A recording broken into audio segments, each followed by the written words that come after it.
ప్రభుత్వం అధికారంలోకి వస్తే నీళ్లు నిధులు నియామకాలు ఇస్తామనేసి చెప్పింది. మరి ఇప్పటి వరకు చూసుకున్నట్టయితే ఏమీ లేవు, పెండింగ్ లో ఉన్న బకాయిలే రిలీజ్ చేస్తలేరు. దానికోసం మీరు పోరాడుతున్నారు, మరి నిజంగానే రిలీజ్ చేస్తారా? రిలీజ్ చేసేదాకా మీరు పోరాడతారా? రిలీజ్ చెయ్యాలని చెప్పి మేము పోరాడుతున్నాము. రిలీజ్ చేసే వరకు మా పోరాటం ఆగదు. ఇవాళ జనసేన విద్యార్థి విభాగం ఇక్కడ ధర్నా చేస్తుంది. మేము నిన్న కార్మికుల సమస్యల మీద కొట్లాడినాం. అట్లనే మహిళలకు ఇస్తానటువంటి ప్రతి నెల 2,500 రూపాయలు అనేది కూడా ఇవ్వలేదు. ఏ కారణం చెప్పినా కూడా, ఏ ఒక్క డిమాండ్ చేసినా కూడా గత ప్రభుత్వ వైఫల్యాలను టార్గెట్ చేసుకుంటూ గత ప్రభుత్వం వల్లనే మేము డబ్బులు లేకుండా పోయినా, మా దగ్గర డబ్బులు లేవనుకుంటేనే ఈ ప్రభుత్వం చెప్తుంది కారణాలు. అలాంటి కారణాలు చెప్పి నువ్వు అధికారంలోకి వచ్చి ఇవాళ మా దగ్గర కూడా డబ్బులు లేవు, నన్ను కనీసం కూడా రూపాయలు లేవంటే మరి ఎందుకు వచ్చాం అధికారులకి? ఇమీడియట్లీ రాజీనామా పక్క జరిగితే వేరే గవర్నమెంట్ వస్తుంది కదా.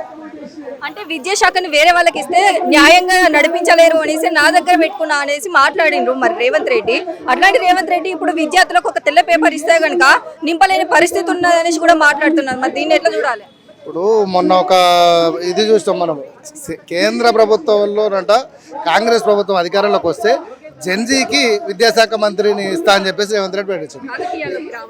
రాజకీయాల్లోకి రావాల విద్యార్థులు, అక్కడ విద్యాశాఖ మంత్రి ఒక యువకుడికి ఇచ్చేటప్పుడు నేను కృషి చేస్తా అని చెప్పేసి రేవంత్ రెడ్డి గారు అన్నారు. మరి ఇక్కడ యువకులు లేరా? మీ పార్టీలో యువకులు లేరా? తెలంగాణలో విద్యాశాఖని మెయింటైన్ చేసే అంత క్యాపబిలిటీ ఉన్న విద్యార్థులు ఇక్కడ లేకుండా పోయారా? నీ చేతిలో పెట్టుకున్నటువంటి విద్యాశాఖ మంత్రిత్వాన్ని యువకుడికి, నీ పార్టీలో ఉన్న వాళ్ళకి వాళ్ళతో పరిపాలించు. నీ చేతిలో పెట్టుకుని మొత్తం అనేక వైఫల్యాలు, ఇలా ఫీజు రియంబర్స్ కూడా ఇవ్వలేని పరిస్థితి అయినా కూడా నీ దగ్గరనే పెట్టుకుని నేను తప్ప వేరే వాళ్ళు ఎవరు చేయలేరు, మళ్ళీ నేనే చేయలేను అనటం. మరి ఎట్లా చూడాలి దీన్ని? తెలంగాణ ప్రభుత్వం, తెలంగాణ ప్రజలు అన్నీ గమనిస్తున్నారు. రాబోయే రోజులలో కాంగ్రెస్ పార్టీకి తగిన బుద్ధి ఖచ్చితంగా చెప్తారు. గత ప్రభుత్వాలు ఎన్నో చూసినాం మేము. విద్యార్థుల జోలికి వచ్చిన ప్రభుత్వాలు కూకట వేలతో సహా ప్రకటించబడతాయి. సకాలంలో ఫీజు రియంబర్స్మెంట్ చేయాలనేది మా డిమాండ్. మరి ఇప్పుడు గురుకులాల్లో చూసినట్టయితే కూడా గవర్నమెంట్ స్కూళ్ళను కూడా 27,000 ఉన్నాయి కానీ 4,000 కుదిస్తా ఉన్నాడు.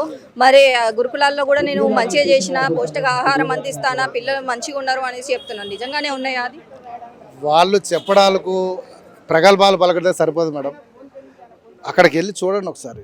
మీడియా మిత్రులకు తెలుసు, మన ప్రతిపక్షాలకు తెలుసు, అందరికీ తెలుసు అక్కడ ఉన్న సౌకర్యాలు ఏవరకు ఉన్నాయి. రాబోయే రోజుల్లో వాళ్ళు కూడా ఉద్యమాలు చేయడం, చిన్న పిల్లలతో కూడా ఉద్యమాలు చేయించుకునే పరిస్థితి రేవంత్ రెడ్డి తెచ్చుకుంటారు. ఏం డిమాండ్ చేస్తున్నారు అసలు జనసేన పార్టీ నుంచి వెళ్ళి? అసలు గవర్నమెంట్ ఏం డిమాండ్ చేస్తున్నారు? జనసేన పార్టీ నుండి కాంగ్రెస్ ప్రభుత్వాన్ని డిమాండ్ చేయడంలో ఇది ఆల్రెడీ మాకు ఇప్పుడు ఈ రోజు అయితే విద్యార్థుల సమస్య మేము మాట్లాడిన కాబట్టి కేవలం అదే చూద్దాం.